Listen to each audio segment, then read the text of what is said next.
The story of this piece, if you watch the first 2 episodes, you will the narrative they have sold you is that TNA launched in 2002. It launched to great success and had an identity out of the gate and was doing really well. They never talked about the money problems at the start, you know?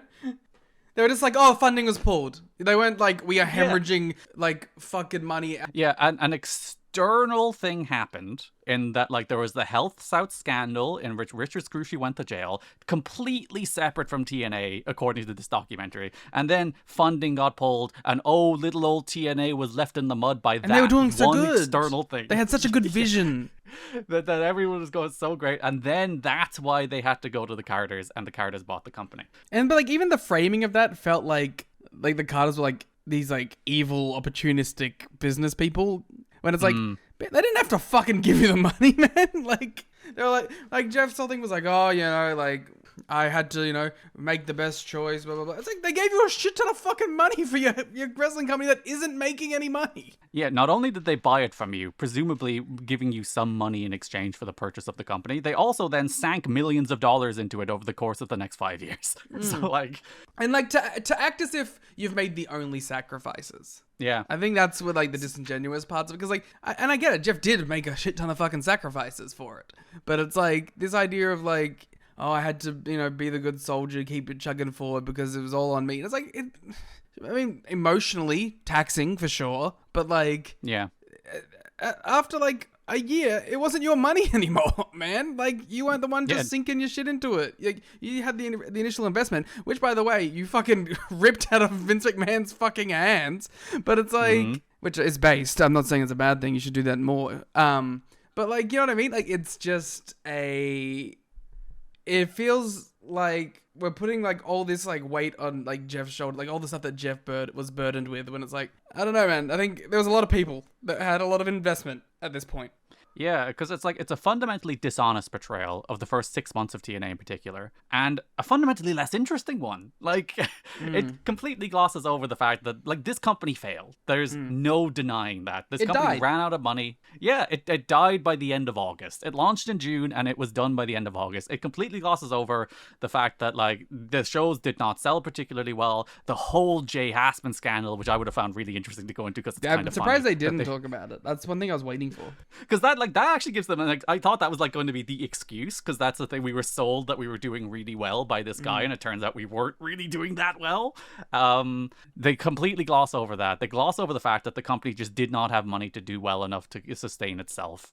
You know what the again, to talk about the disingenuous, like, phrasing and of it all, it's like, at the beginning they're like, oh, they had this revolutionary concept for the weekly pay-per-views, $9. And then it's like, they never touched that ever again. They never touch how that was, like, a gigantic failure and no one bought this shit. Like... They say, like, this was their concept for the thing, and then they had the money invested, and the money left, and they don't ever, like, equate anything. They don't go, damn. They don't talk about, hey, we had to switch to weekly television at a certain point, because the monthly pay-per-views is not a format that works. Yeah, because I get, like, you're squishing a lot into 2 hours, but they go from Panda bought the company to Spike TV. I know. Again, they jumped so far, and like, and again, because they're talking about, like, the booking regime a lot throughout this. Like, they completely, like, they dust over eras of bookers. Dusty doesn't exist. Scott is on the show, but you would not know he had any hand in booking the show.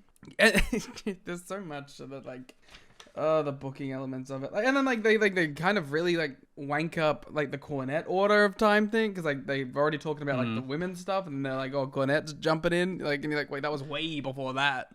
Yeah, the timelines are all over the place, and this thing it is off-putting if you actually know, like, that, where you're right, there's like knockouts to Cornette, back to 2009, back to 2005. It's like it does give you whiplash. So like the framing is that TNA do real well, Health South and Richard Scrushy corruption mean TNA do less well. Panda come in, then Jeff Jarrett runs things brilliantly and smoothly for the next 6 or 7 years with Russo and Dutch, who never argue once. Yes, Russo, who never leaves the company for 2 years, by the way. That's also a thing that's just not acknowledged, not whatsoever. Like, again, the framing of it is, and like they literally say, like Russo says, there's no arguments. We go in there, and it's a great time, and we agree on everything. Yeah, don't ask me why I left for 2 years. Just there don't worry was no about it. other people aiming for takeovers at any point. Yeah, No, Russo specifically. I mean, we'll get which will, and they skip over Secret Russo at first. They skip over the fact that he was working there in espionage at the start, which is, again, you're ruining fun stories. I want Secret Russo. Yeah. Because Secret Russo 1 sets up Secret Russo 2 at the end. Yes, you need Secret Russo 1 for Secret Russo 2 at the reveal for losing Spike. Which, there is a lot of framing things I don't like. But yeah, so then the story is that they go all the way to 2009, and then Dixie, that maniacal woman, finds an evil, underhanded reason to snatch power from underneath Jeff Jarrett. Even though she owns the company, it's hers, she can do whatever the fuck she wants. She does not need pretense. When they were talking about her like being involved and stuff, I wrote down, God forbid she does her job, semicolon, in her company that she owns. Yeah. It's so disrespectful to Dixie. And then I said under that, Vince ran the same game. Yeah. But he didn't own it. Like this idea that she should sit in the corner and sign the checks. And do nothing else. And anytime she has an opinion or a thing, it's like, oh, you don't know wrestling at all. Which is always like, there is a legitimate friction, I think, between non-wrestling people and wrestling people. In that, like, non-wrestling people need to know wrestling, but they need to know wrestling to the extent to know which wrestling people to trust, because wrestling people are untrustful carnies, which this piece, to be fair to it, says all the time. Yeah. That all these people are distrustful carnies out for themselves. That is one takeaway that you should take from this. So, like, the perspective that Dixie just, she got too involved, instead of, like, the actual story of TNA is that the people who she then went on to trust got mad when she moved on to somebody else or they couldn't deliver. Somebody else out-carnied them to get in Dixie's ear, whether it was Russo, whether it was Jarrett, whether it was Bischoff, whether it was John Gaborick, or whether you want any of these people. You got a new carny into Dixie's ear who took power from the old carny, and the old carny got pissy. That's, like, the actual story here. Yeah. But then that would, like, admit that they're all hacks, which none of them want to do. Yeah, they have to set up this grandiose narrative that TNA would be this magical, wonderful company, except for Dixie under very false pretenses, which... Listen, I want that's probably the most interesting thing that came out of these 2 episodes for me, beyond sort of like meeting Jeff the human a bit, and like getting a better understanding for what he was doing, like, behind the scenes, like sort of putting examples to the things you hear. Those were sort of the 2 biggest takeaways I had, was like sort of understanding Jeff the person a bit more and how he sort of felt about the company, and obviously the Karen Jeff stuff, because it's always just sort of been like a seedy wrestling gossipy thing, and it's like never really had much of like context around it.